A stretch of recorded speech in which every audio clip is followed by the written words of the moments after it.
নমস্কাৰ বন্ধুগণ সকলোকে ৰঙালী বিহুৰ শুভেচ্ছা জ্ঞাপন কৰিলোঁ সকলোৰে দিনবোৰ শুভ যাওক এবাৰ ঢোল বাজি আছে বাৰু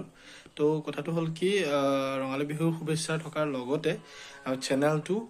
এটা টাৰ্গেট ৰাখি ল'ম বুলি ভাবিছোঁ মানে কি হৈছে এতিয়ালৈকে যিখিনি আগতে ভিডিঅ' দিয়া হ'ল বহুত দিন ভিডিঅ' একো দিয়া হোৱাই নাই তো এতিয়া ভাবিছোঁ যে কি হয় মোৰ টাইম টেবুল নিমিলে এইটো নিমিলে সিটো নিমিলে সেইটো কাৰণে চববোৰ চেঞ্জ কৰি পেলাই এটা ফুল্লি ডেডিকেট কৰি পেলাই এটা কৰিম বুলি ভাবিছোঁ অকল শ্বৰ্টছ দিম চেনেলটোত ডেইলি থাকিব 100 ডেইজৰ এটা টাৰ্গেট লৈ লৈছোঁ 100 ডেইজৰ কি এচিভমেণ্ট হয় কি নহয় সকলোবোৰ অকল শ্বৰ্টৰ থ্ৰুৱেদি আপোনালোকক ক'ম আৰু এই শ্বৰ্টখিনিত 100 ডেইজৰ শ্বৰ্ট হয়তো এদিনত 3-4টা বা এটাতো মিনিমাম পাবই তো 100 ডেইজৰ আমি এটা জাৰ্ণি কৰিম এতিয়া সেই জাৰ্ণিটোত কিমান এচিভ কৰোঁ তো দেখা যাব তো আপোনালোক সকলো যাতে মোৰ লগত থাকে সেইটো আশা কৰি পেলাই আৰম্ভ কৰিছোঁ আপোনালোক সকলোৱে